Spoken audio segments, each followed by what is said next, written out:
Welcome to the Living the Dream podcast with Curveball. If you believe, you can achieve.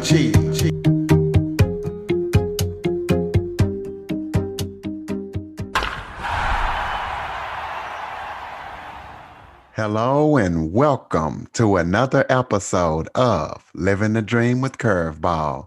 I'm your host, Curveball, and today I'm joined by Brent Magnussen. He is a best-selling author, a public speaker, as well as a former U.S. Army combat engineer. Brent, thank you for joining me today. And thank you for having me, Curtis. It's a pleasure to be on. I appreciate the opportunity.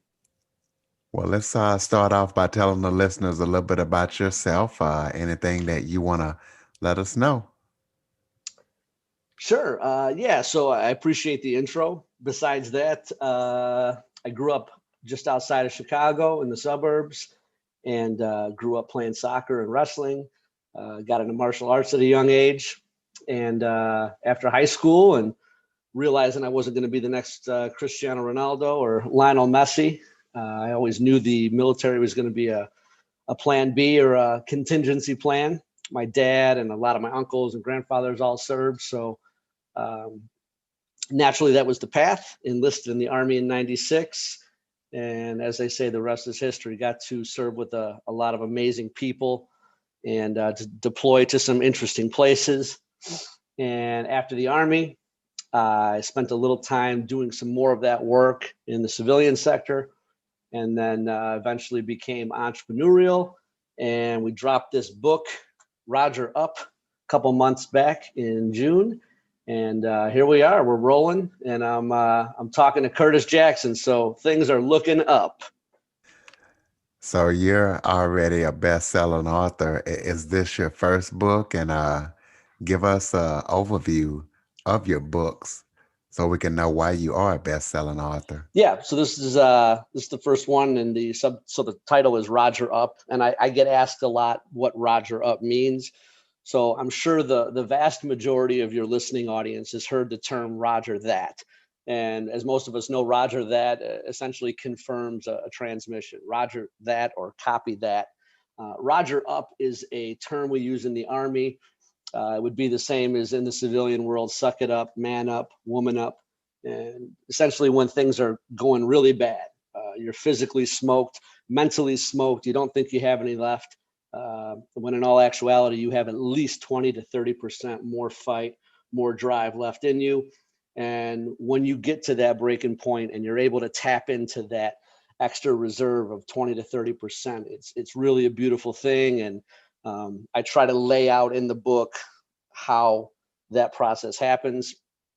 And it's really a tale from my childhood up through the military, all the lessons learned, a lot of successes, plenty of failures, everything in between. And yeah, and things are going well. Well, let's talk about some of your hobbies. What are some of the favorite things that you like to do in life when you're not busy?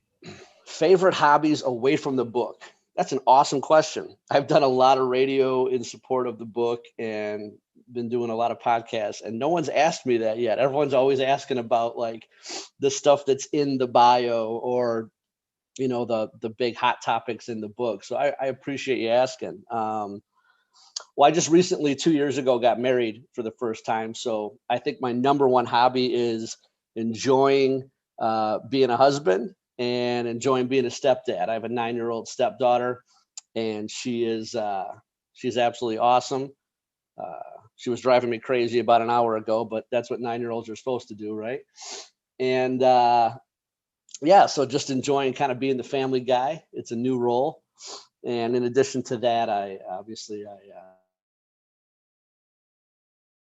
I'm a big Brazilian jiu-jitsu guy, and prior to COVID-19, I was a guy that really enjoyed traveling. So hopefully next year we can get back to that, and I enjoy being outdoors as well. Speaking of that, the reason why I was asking you about your hobbies because there was two I was interested in: rocking and hot yoga. Explain that to us what that is. Yeah, rucking and hot yoga. So rucking is it's basically putting a backpack on and going for a long walk. In the Army, we have what's called rucksacks, so they're a little more tactical versions of backpacks, and the whole idea is that they're able to hold a lot of weight. So I'll put 20 or 30 or 40 pounds on my back, and I'll go for a ruck. And it's great for cardio. I'm not killing myself running at top speed. I'm just walking at a brisk pace and putting some weight on my back. And it's a great way for me, as someone who's had back issues and knee issues. The Army does a good job of beating you up. And but it's something I still enjoy, and I try to get out at least 5, maybe 6 days a week. In the morning, first thing, I'll go out and walk a couple miles in the woods close to me here, and that's fantastic. And then hot yoga is hot yoga sucks. I mean, I'm sure you're going to talk to a lot of people that say they love it. I find it sucks more than I find that I enjoy it. I enjoy the afterwards and I enjoy the benefit, but hot yoga is basically you're in a room anywhere from 90 to 105 degrees. And there's certainly some benefits in hot yoga. It allows a deeper stretch, a more relaxed stretch when you have that heat. It's tremendous for metabolism, for weight loss. And it's just an all around, and it's tough. It's tough. I mean, I'm supposed to be this, kind of tougher Army guy, jujitsu guy, and I've gone into hot yoga, and there's 70-year-old, older ladies in there, and I'm sucking wind after 15 minutes, and they're just laughing and smiling, and so it's challenging, and I like that about it. Plus, afterwards, you feel like $1,000,000, and there's like I said, a tremendous amount of benefits to it. Absolutely. What is your favorite day of the week and why?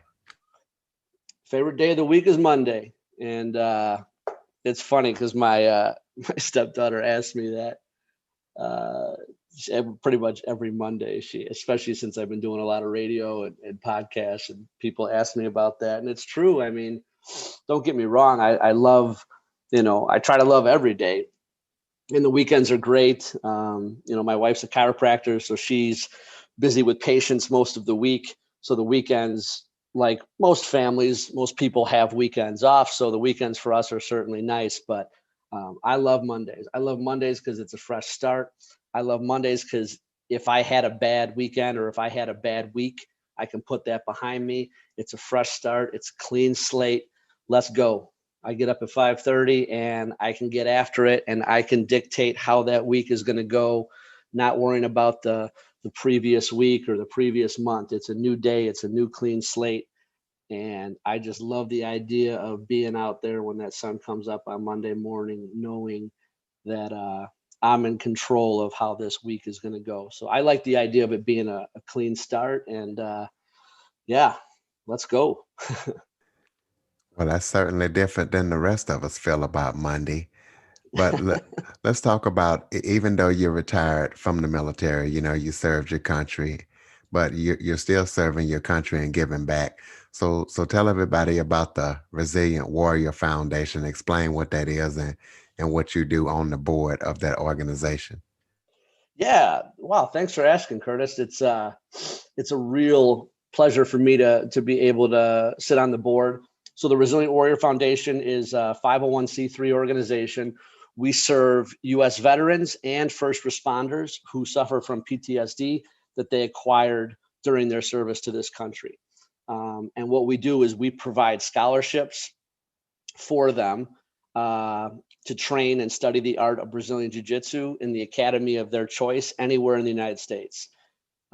We've got a fantastic board with doctors and attorneys and neurosurgeons and all these fantastic people that are giving their time. And what's amazing is there's a tremendous amount of studies already underway and a couple of papers already published that have examined Brazilian Jiu-Jitsu as a complementary treatment to conventional therapies to help improve recovery for veterans and first responders living with PTSD. So basically, we talk to these different warriors. We get them signed up to train Brazilian Jiu-Jitsu wherever they have a school in the U.S., close to their home, preferably. And the results are absolutely amazing, especially for some of the more severe cases of PTSD, especially guys and gals that really have issues with anxiety, trust issues, anything like that. What jujitsu really does well is it allows them to learn or relearn how to manage stress. Brazilian Jiu Jitsu, for your listening audience that doesn't know, is, in my humble opinion, the most effective martial art for both self defense and fighting on the planet. Roughly 90% of altercations or fights end up on the ground. And that is where jujitsu makes its money. Its bread and butter is being on the ground, even more so on your back, where the vast majority of us as human beings don't want to be. Most of us are not comfortable on our back. I started wrestling in 5th grade, and being on your back was it was a sin. The last place you wanted to be was on your back. So when I started jujitsu, I really had to relearn that it was okay to be on my back, and it was okay to get comfortable there. But really, at the end of the day, what it does is jujitsu puts you in hard situations on the mat. And if you're a smaller person and you've got some 200-pound muscle bound guy on top of you trying to strangle you during training, that is a stressful situation. And through techniques and through applying um, and relying on technique rather than athleticism and strength, relying on joint manipulation and leverage rather than brute strength and overwhelming power. Jiu-jitsu is perfect for children, for women, for smaller folks, for men. And again, reinforcing that it puts you in hard situations on the mat, that transfers over into the real world. It transfers over into your work life, into your relationship life. And it really allows you, like I mentioned, to relearn how to deal with and manage stress and anxiety. Um, the process of Brazilian Jiu Jitsu really forces bonding and camaraderie, and in turn, it eases stress, trust issues, anxiety, like I mentioned, and that's huge. So every time you go there and you face those demons, whether it's anxiety or stress, you're rebuilding trust with yourself. You're relearning how to manage stress, which is one of the biggest things you learn in the military, especially for those of us that have deployed. And the benefits are just unbelievable. And I apologize for getting so long-winded, but it's something I'm so passionate about, and it's something that I've seen so many people benefit from.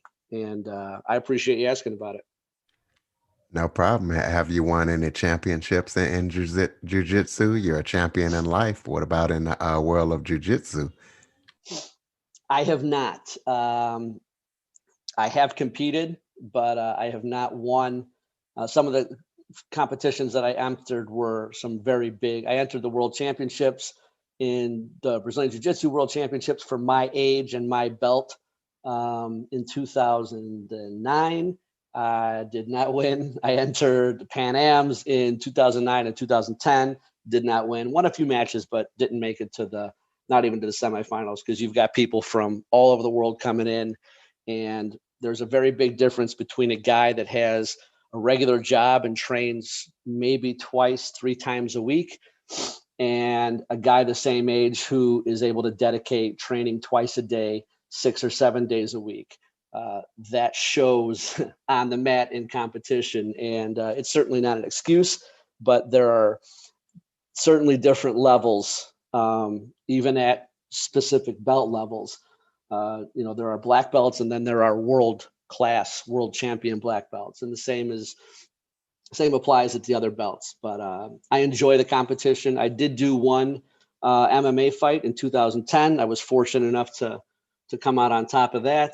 But as far as jiu-jitsu goes, I do not have any championships or anything under my belt yet. But at 44, as I'm getting older, maybe I'll enter some senior divisions here in the future and see if we can't get lucky. Absolutely. You mentioned that you love to travel. Talk about the most interesting places that you've been to, because I know you like to get into different places, culture and food and language and all that. And how many languages can you speak?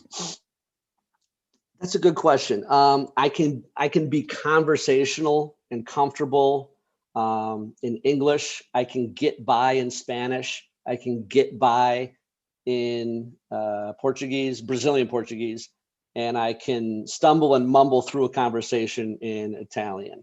And my German's very rusty, but I could probably pick up quick. My mom spoke German, and when I got stationed in Germany with the Army, my first duty station was a small town called Vilseck, Germany. So that came through real quick. And for a while there, I was pretty fluent. I wasn't reading and writing necessarily, but I was pretty fluent conversationally.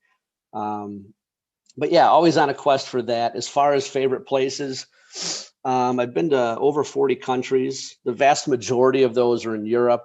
Again, I was stationed in southern Germany, so being there almost 3 years, I had, even with a couple of deployments, I had the opportunity to travel a lot. Um, Off the top of my head, I was asked recently if money was no option and I had a place to retire anywhere in the world, where would it be? I think my number one choice, considering the fact that we have no coronavirus, I would probably pick Italy or Spain.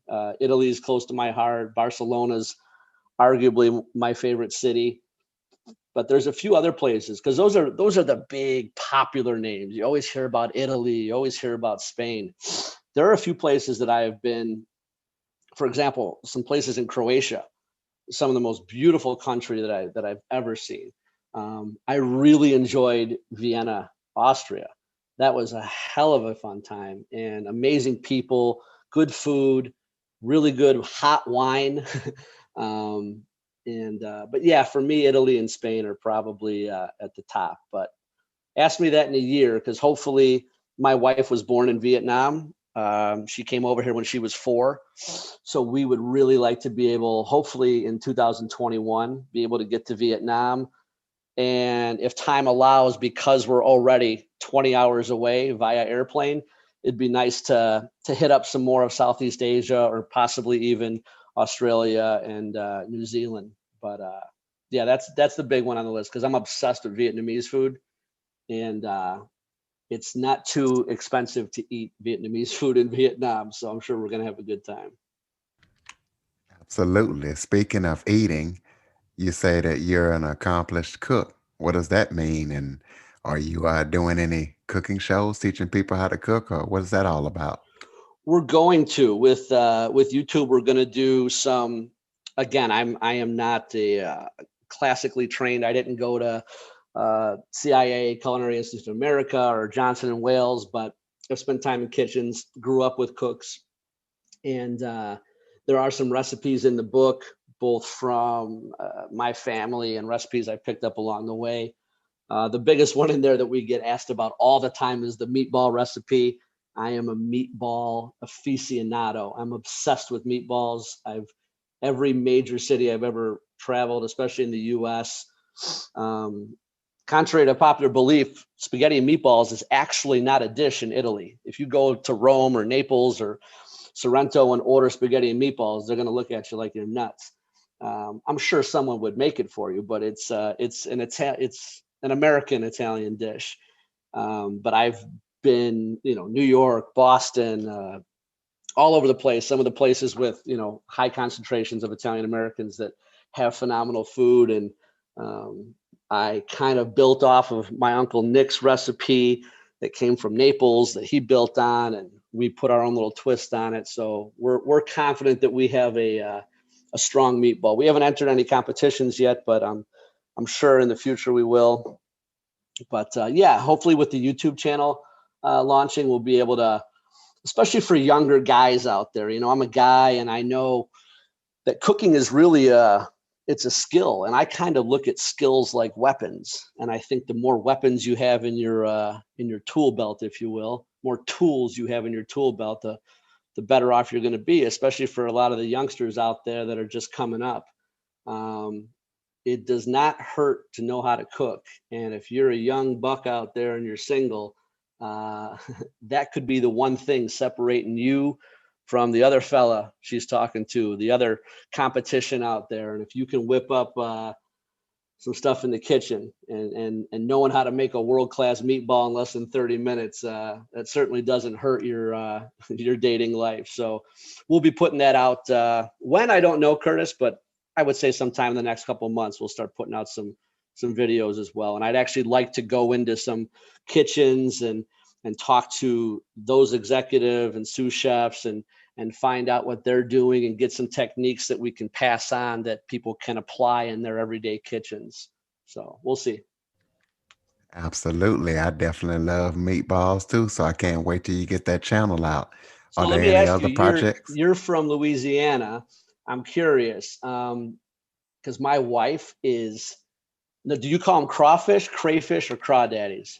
We call them crawfish. Okay, crawfish. Okay, so in Chicago, I don't know why we have accents, I guess, and we say crayfish, but I know a lot of them call them crawdads or.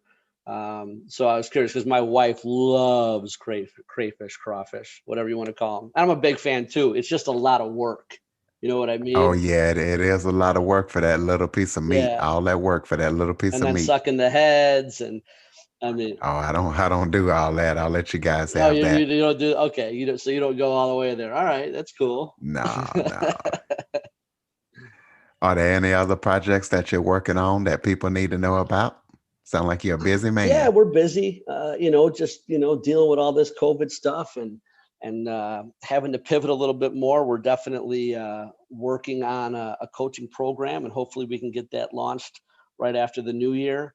Um, don't want to let too much out of the bag because I don't know exactly what all is in the bag. We're in the process of building that, which is actually one of the most fun things to do is to build something from scratch and to get input from people and bring that to market is a pretty exciting thing. So that's kind of where we're at now. And right now, still doing podcasts and putting the word out about the book. And yeah, so that's pretty much what we're up to now.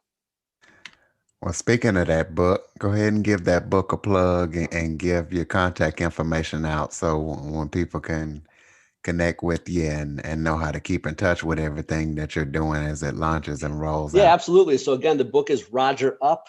You can check it out on Amazon, paperback and ebook. And as far as I go, you can look me up on Facebook, Brent Magnussen. And yeah, appreciate you guys picking up the book. I would strongly encourage you.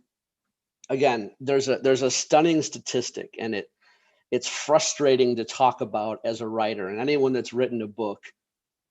First and foremost, I recommend everyone writes a book, whether you bring that to the marketplace or not, whether you publish it and put it out there on Amazon and everywhere else is entirely up to you. But for me personally, the writing process was amazing.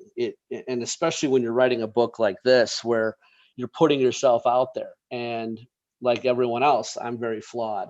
And when you have to talk about those things, we all have things about us we don't like, and when you have to look in the mirror and put it all out there, knowing that it's out there for the world to see, and more importantly, it's out there, we hope, for the world to like and enjoy, but there's going to be people out there in the world that want to criticize it, and we have to be able to take and accept that. But for me, the writing process was so amazing. And then, when I start looking at numbers like 84% of people in the United States that buy a book do not read past the first chapter. 86% of people in the United States read less than one book a year. So those are real numbers. That's not just something I'm pulling out of a hat.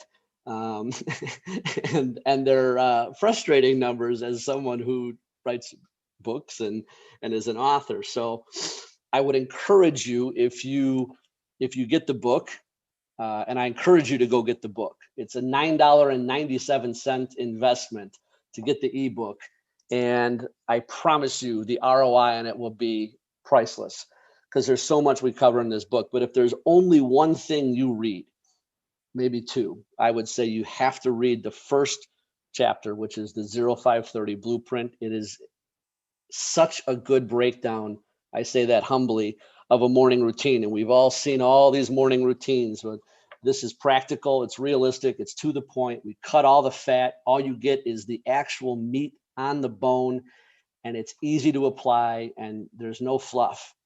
And the other thing I would strongly recommend people check out is the chapter entitled Roger Up Your Circle of Influence. And this is one of the things that's had the biggest impact on me. And it is simply you are the average of the 5 people you surround yourself with the most. And I'm not talking about your folks, your kids, your spouse, the 5 friends, the 5 people you hang out with and surround yourself the most.